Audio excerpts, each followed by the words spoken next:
Hello besties, welcome back to our channel. Name is Shravani. నేను మీ శ్రావణి. ఇది వరలక్ష్మి వ్రతం రోజు బ్లాగ్ అనమాట. రోజు నేను మార్నింగ్ 4 o'clockకే లేచాను. లేచి పూర్ణం చేద్దామని చెప్పి ఇలా పచ్చెనగపప్పు అయితే సోక్ చేసుకున్నానండి. ఫస్ట్ అయితే స్నానం చేశాక ఈ పనులన్నీ స్టార్ట్ చేయాలి కాబట్టి ఫస్ట్ ఇల్లు ఊడ్చేసుకొని నేను కూడా స్నానం చేసేసి ఇంకప్పుడు పచ్చెనగపప్పును అయితే ఇట్లా సోక్ చేసుకున్నాను. అట్లనే పక్కన ఎలక్ట్రానిక్ కుక్కర్లో రైస్ కూడా పెట్టేసుకున్నాను, చింతపండు పులిహార చేద్దామని. రైస్ అయితే అయిపోయింది. అందులో చింతపండు, పచ్చిమిర్చి అవన్నీ కలిపేసుకున్నాను. పల్లీలు కూడా ఫ్రై చేసేసుకొని ఇలా కలిపేసుకున్నాను. అలాగే పులిహోరలోకి పోపు పెట్టేసుకుంటున్నాను అనమాట. చింతపండు ఇట్లా రైస్లో కలిపాక ఒక 15 మినిట్స్ అట్లా వదిలేస్తే రైస్ చింతపండుని పీల్చుకొని టేస్ట్ చాలా బాగుంటుంది. ఇలా తాలింపు మొత్తం కలిపేశాక నేను ఫస్ట్ అయితే గారెలు వేసేసానండి. అన్నీ కూడా చాలా తక్కువ క్వాంటిటీ చేశాను. ఆ రోజుకి సరిపడా మాత్రమే. మళ్ళీ నెక్స్ట్ డే లేదంటే ఎక్కువ చేసినా కూడా మిగిలిపోతుంది, వేస్ట్ అయిపోతుంది. ఇంకా అందుకని చెప్పి నేను ఇట్లా కొంచెం కొంచెమే చేశాను. ఇంకా పూర్ణం పిండి రెడీ చేసేసుకున్నాక పూర్ణాలు కూడా వేసేసుకొని నేను విహ ఇద్దరం కూడా చక్కగా ఇట్లా రెడీ అయిపోయి వచ్చేసాము. విహ అయితే ఫస్ట్ డెకరేషన్ చేసేసింది. నేనేమో ముందు రోజు ఈవినింగే ఇల్లంతా క్లీన్ చేసేసుకొని మాప్ పెట్టేసుకొని అమ్మవారికి నగలు పెట్టడం, చీర కట్టడం ఇవన్నీ కూడా ముందే చేసేసుకున్నాను. ఇంకా నెక్స్ట్ డేకి ఈజీగా ఉంటుంది కదా అని ఇంకా ఇక్కడైతే మేము పూజ స్టార్ట్ చేసేసాం. ఇంతకుముందు చాలా తక్కువ మంది చేసుకునేవాళ్ళు, కానీ ఇప్పుడు ప్రతి ఒక్కరు వరలక్ష్మి వ్రతం చేసుకుంటున్నారు. అమ్మ అయితే ఇట్లా అమ్మవారిని పెట్టరు, అత్తయ్య కూడా పెట్టరు, కానీ నేను మాత్రం ఫస్ట్ నుంచి కూడా ఇట్లా అమ్మవారిని పెట్టి నేను పూజ అయితే చేసుకుంటూ ఉన్నాను. దీనికి మనకి చిన్న బుక్ దొరికింది అనమాట బయట, సో అది తెచ్చుకొని చదువుకుంటాను. దీనికి ఒక స్టోరీ ఉందండి, మీకు షార్ట్ అండ్ స్వీట్గా చెప్పేస్తాను. పూర్వం కైలాసంలో పార్వతీదేవి పరమేశ్వరుని ఇట్లా అడుగుతారనమాట. స్వామి, ఆడవాళ్ళు సర్వ సౌభాగ్యాలు పొంది పుత్రులు పౌత్రాభివృద్ధితో హ్యాపీగా ఉండడానికి ఏదైనా ఒక వ్రతం ఉంటే తెలియజేయండి అని చెప్పి అడుగుతారు. అప్పుడు శివుడు ఆమె అడిగిన మాటలకి చాలా హ్యాపీగా ఫీల్ అయ్యి, దేవి అలాంటి వ్రతం ఒకటి ఉన్నది, అది శ్రావణ మాసంలో పూర్ణిమకు ముందు వచ్చే శుక్రవారం నాడు ఈ వరలక్ష్మి వ్రతాన్ని చెయ్యాలి అని అంటారు. అప్పుడు పార్వతీదేవి అడిగిద్దనమాట, ఇది ఎలా చేయాలి, ఏంటి ప్రాసెస్ అంతా మాకు చెప్పండి అని అంటే అప్పుడు ఇలా చెప్తారు. పూర్వం కుండిన అనే సిటీలో చారుమతి అనే ఒక బ్రాహ్మణ స్త్రీ ఉంది.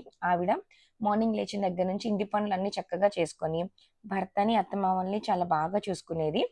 ఆవిడకి ఒక రోజు ఒక కలలో ఒక దేవత కనిపించి, నన్ను వరలక్ష్మి దేవి అంటారు, నేను నీకు అనుగ్రహం ఇవ్వడానికి నీ కలలో కనిపించాను. శ్రావణ మాసానికి ముందు వచ్చే పూర్ణిమలో నా వ్రతాన్ని ఒక శుక్రవారం నాడు నా వ్రతం చెయ్యి, అప్పుడు నేను నీకు కావలసినవన్నీ ప్రసాదిస్తాను, నువ్వు కోరిన వరాలను ఇస్తాను అని చెప్పి అంతర్ధానమైంది. ఆవిడ ఆ స్వప్నం గురించి అంటే ఆ కళ గురించి మార్నింగ్ లేవగానే అందరికీ చెప్తుందనమాట. అత్తమామలకి, భర్తకి అందరికీ చెప్తుంది. తన రిలేటివ్స్ అందరికీ కూడా చెప్తే వాళ్ళందరూ చాలా హ్యాపీగా ఫీల్ అవుతారు. అత్తమామలు అయితే ఓకే, సేమ్ అలానే దేవత ఎలా చెప్పారో సేమ్ యాజ్ ఇట్ ఈజ్ అట్లానే ఫాలో అయిపో అని చెప్తారు. ఇంకా ముత్తైదువులందరూ కలిసి ఆ శుక్రవారం ఎప్పుడు వచ్చిద్దా అని చెప్పి వెయిట్ చేస్తూ ఉంటారు.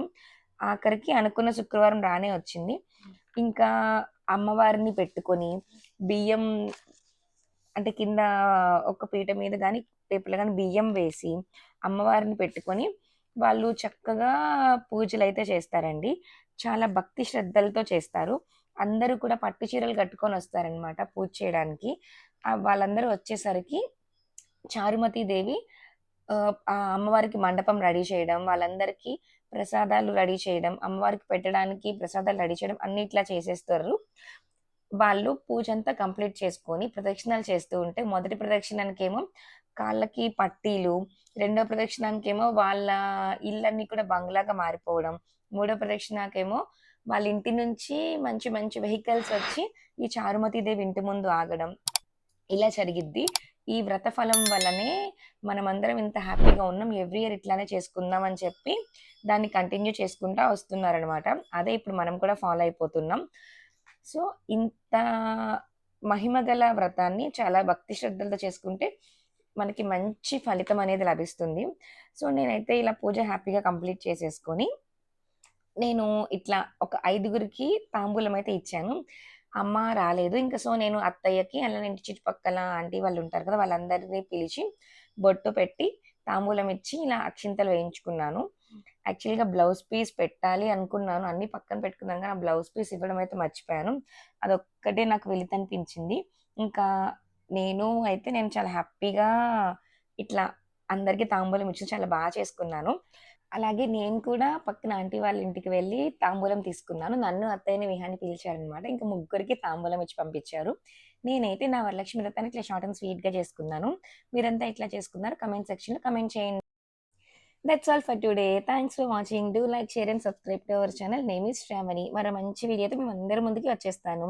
అప్పటిదాకా tata! Take care. Bye by.